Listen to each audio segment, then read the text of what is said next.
Welcome to this week's edition of The Blitz. On today's show, we'll be joined by redshirt senior quarterback Johnny McEntee as we look back at that amazing 3-overtime victory over the Louisville Cardinals. And defensive end Trevardo Williams will be on as we look ahead to our last game of the regular season against the Cincinnati Bearcats. Coach Pasqualoni will be on Coach's Corner as he answers questions from some familiar faces from around UConn athletics. And defensive coordinator Don Brown will be joining us to talk about the complete shutdown of the Louisville offense. So thanks for tuning in. And now, The Blitz.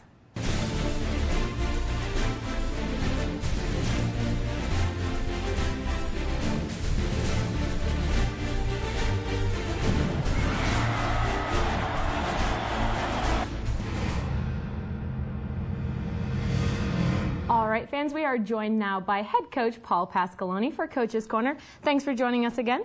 Thanks for having me here.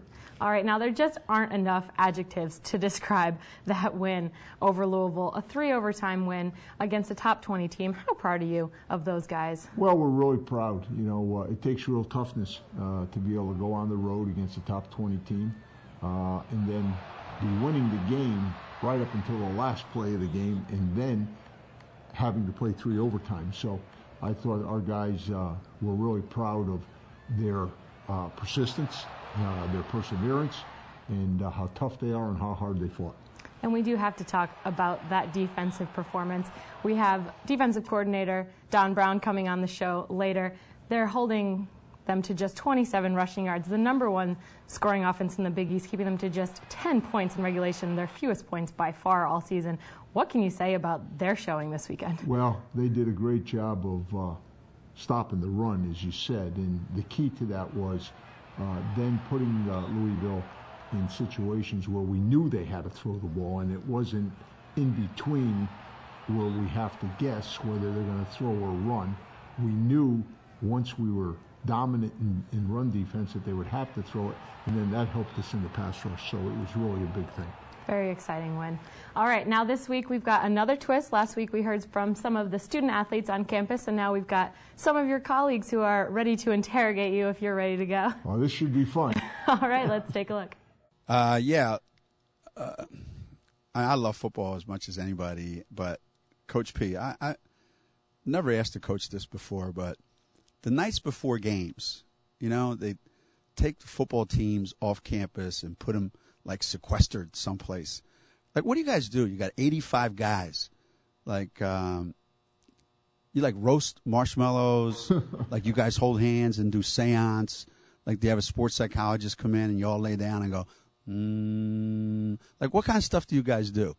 Because I've always wanted to know. And does it work better when you have great players as opposed when you have ordinary players? That's what I'd like to know.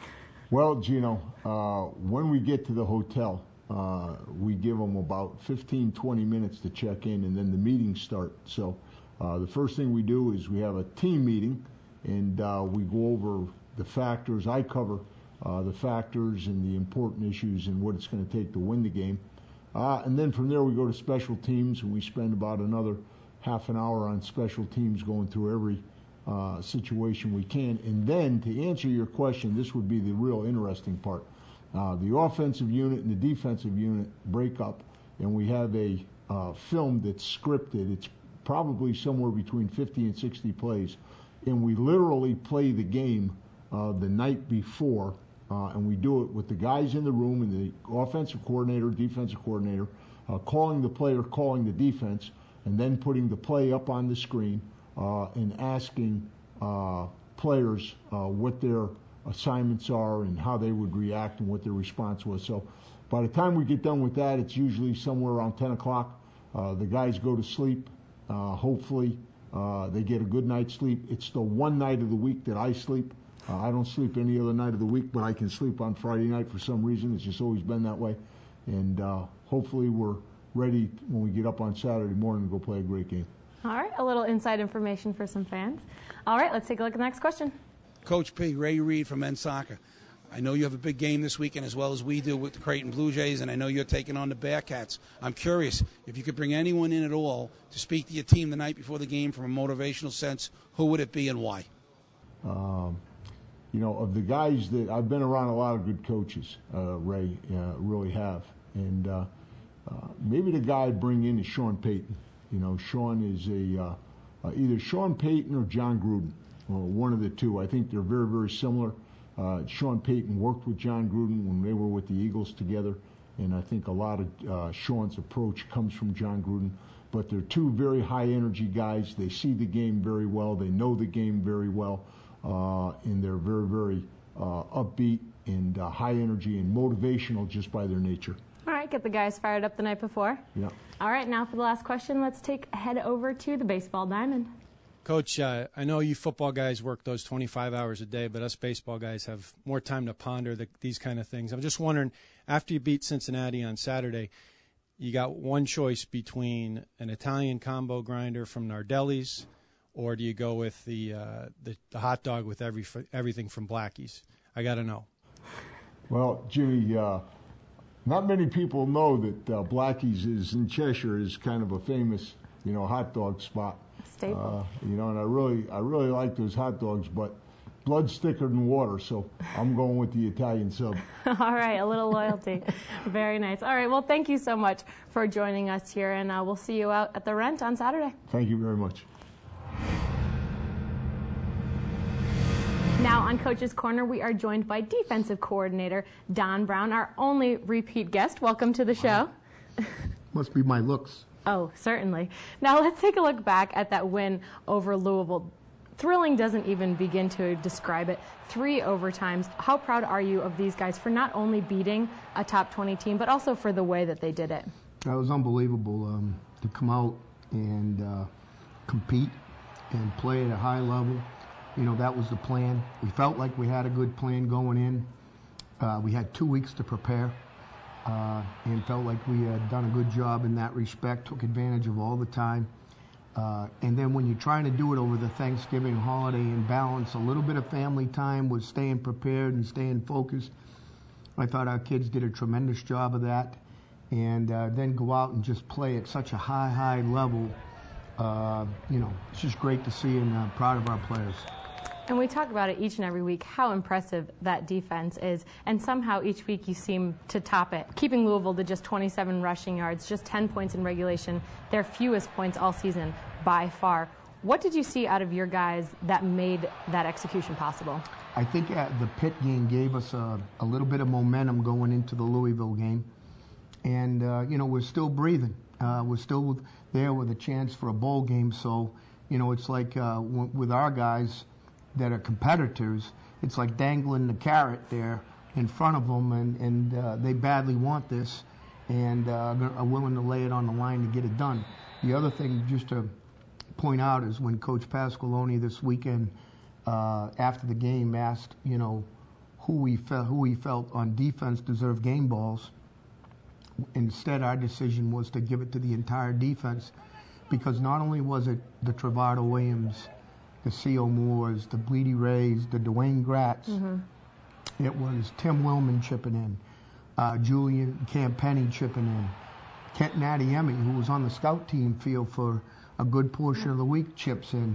Marquise Van got playing time in the fourth quarter. So on and on and on. It just so many situations that came up where guys had to go in and play important roles, and we were able to maintain a solid level of execution even with so many people playing. Such a well-rounded group out there. Now let's dive into one of those people in particular, someone we're going to have on the show later, Trevardo Williams, who you mentioned, earning Big East Player of the Week. He had been shut down the last few games with teams kind of focusing in on him, but he sure came out swinging this weekend with 3 sacks for a loss of 17 yards. He leads the Big East in sack with CO taking the number 2 spot. How deserved is that honor for Trevardo this week? Unbelievable. And the guy, he's the marked man. We've had defensive ends go down on the other side, so it's forced us to use CO in some of the rush capabilities that he has as our 4th rusher. But the running backs are hanging around trying to chip him, and get shots on him. And, he just continues to work and grind away to get to the quarterback. And we're just proud of the way that guy, plays the game. And in back-to-back plays late in the second quarter, I happened to catch one on TV as I was walking out of the facility last night. Gives the guy a quick nod inside, and he's around the tackle and just turns the corner with such blinding speed. It's really impressive. Yeah, really such an accomplishment for him this week. Looking ahead to the Cincinnati Bearcats now, can you give us a bit of a preview of what we can expect now with Munchie Legault being replaced by Brendan Kay and with the Wildcat quarterback Jordan Llewellyn? What looks will you get with each one of them? We think they're still pretty similar in their structure as to how they're going to go about, doing their business. With Cincinnati, it all starts with the run game. So if we don't get the run game under control and get them in the third down, we're going to have a hard day. So the reality is we're going to have to do our very, very best to control the run game on first and second down and then do our deal on third down. And with the season on the line, coming off 2 big wins, how ready are these guys for this game? They're ready. There's no question.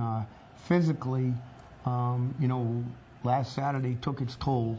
And at this point in time, everybody's banged up. They're coming on the road, which I feel is an advantage for us playing at the Rent.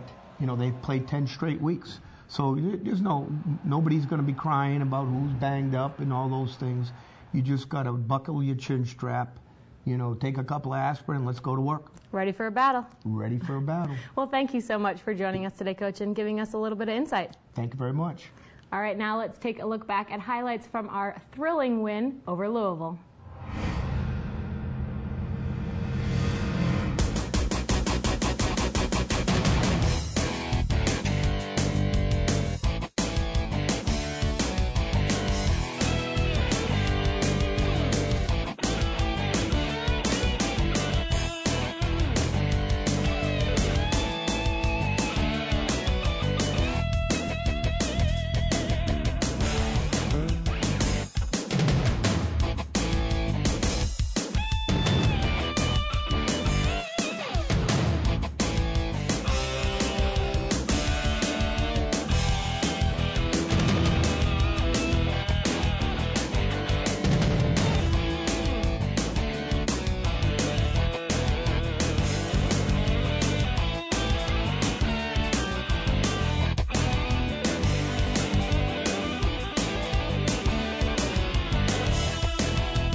Joining us now is redshirt senior quarterback Johnny McEntee. Thanks so much for being here today, Johnny. Glad to be here.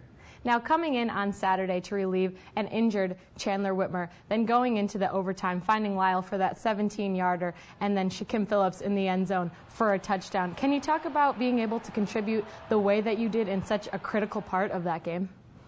Yeah, I mean, I think I've been ready to go all season, but to be able to come in and, contribute something to the team, it felt good because the whole year I've been wondering if I could contribute anything. And I think Shaq and Lyle made great plays on both of them, and I think I was 0 for 5 my first 5 passes. So it was a little rusty, but glad we got the win. Got back into it. Now take me through the emotions of this game, going up with the field goal, and then the 66-yard drive that led to Nick Williams' touchdown, then Louisville coming back. Can you describe the emotion on that sideline throughout the ups and downs of that game?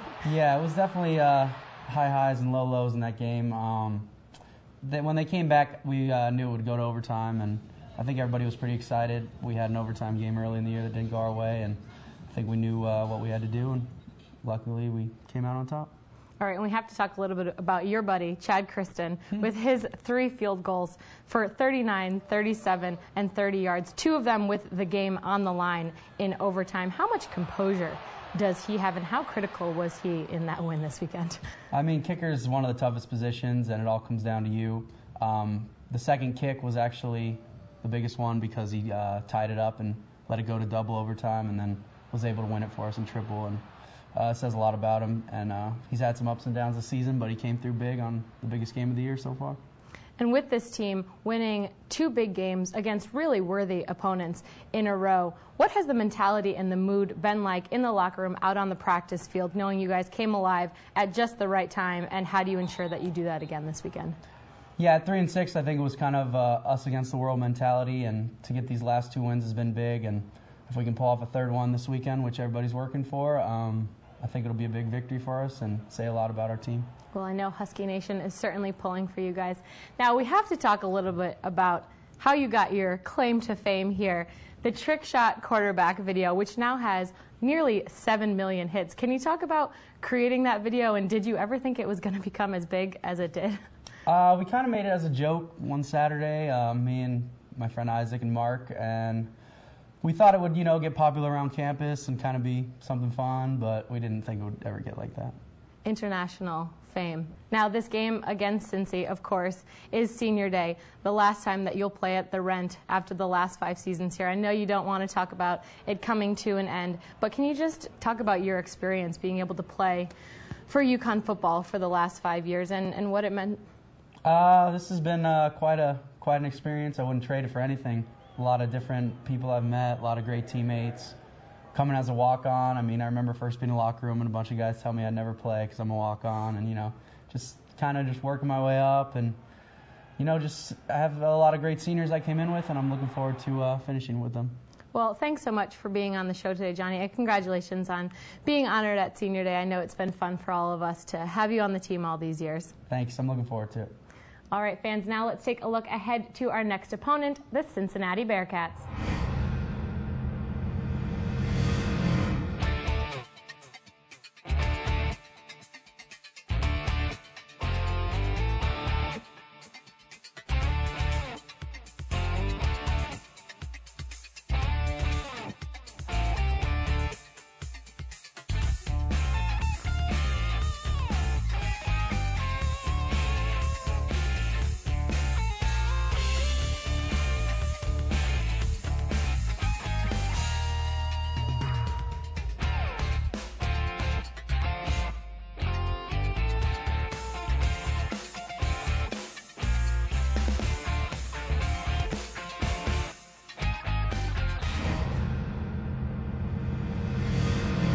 Now let's welcome to the show senior defensive end Trevardo Williams, who had 3 huge sacks in our win over Louisville. Thank you so much for being here today, Trevardo. Hi, Emily. It's good to be here.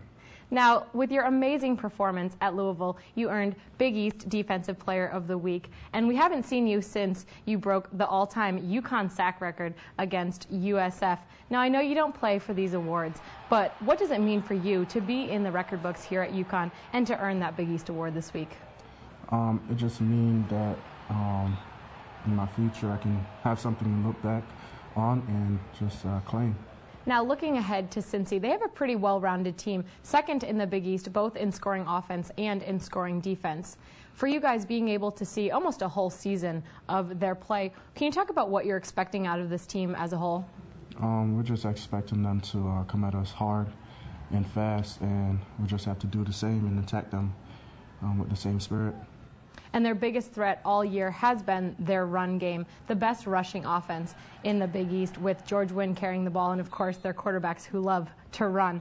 Now, you guys gave up just 48 rushing yards against Pitt and then 27 this past weekend against Louisville. What is the mentality that you guys have on defense that allows for just a complete shutdown of other teams like that? We take pride in stopping the run game, and, we look at ourselves as the villain. And every team we face, regardless of how good they are, we try to shut their run game down and prove them wrong. Prove them wrong. I like it. Now, with their dual quarterback situation with Brendan Kay and with their Wildcat quarterback, Jordan Llewellyn, how do you, as a defense, prepare for 2 different looks, and how much does that affect your defensive scheme? Basically, we just have to understand their game scheme and play it fast as we can, and try not to allow it to slow us down as much as they expected it. And for the first time all season, we have a question mark with who our starting quarterback will be as well. Can you talk about what Johnny and Chandler each bring to the game and your confidence in either one of them on the field? Johnny brings, his accuracy and the speed that he throws the ball, and his quick decision making. And Chandler he's both. He can run the ball and he can pass, and it's just they can bring so much to the table when it comes to pass game. And I know it's hard to talk about, but Saturday will be senior day at the Rent, your last home game here, and obviously a lot on the line with bowl eligibility still at stake. Can you reflect on your 4 years here as a Husky, what this team has meant to you? It's just the 4 years I've been here went by so quick, and it means a lot to play with these guys, because I was able to build a relationship with each individual, and for future cases we can keep in touch, and maybe if I'm having a wedding I can have a best man. But it was a big impact in my life, just being on this team for 4 years. And how do you take that emotion that I'm sure you all will have as you walk out there and get honored, and make sure that you use that and channel that into finishing the season off right and getting that bowl eligibility? Just look into each other's eyes and say, hey man, just go out there and have fun. This is our last game. Loosen up and make this mean something. Well, it really has been special being able to watch you for all these years. Thanks so much for being a big part of why Husky Nation loves UConn football, and thanks for joining us on our show today. Thank you, Emily, and you're welcome. All right, Husky fans, you can catch UConn take on the Cincinnati Bearcats on Saturday, December 1st at 3:30. The game will be televised on ABC, or you can listen on WTIC News Talk 1080. And for all the fans, please come to this game. It'll mean a lot to the seniors, and for you to come and enjoy the game. You heard it, guys. Come on down, pack the house. We need this W against the Cincinnati Bearcats. Thanks so much for tuning into The Blitz. I'm Emily Noonan for Huskies All Access. We'll see you out there.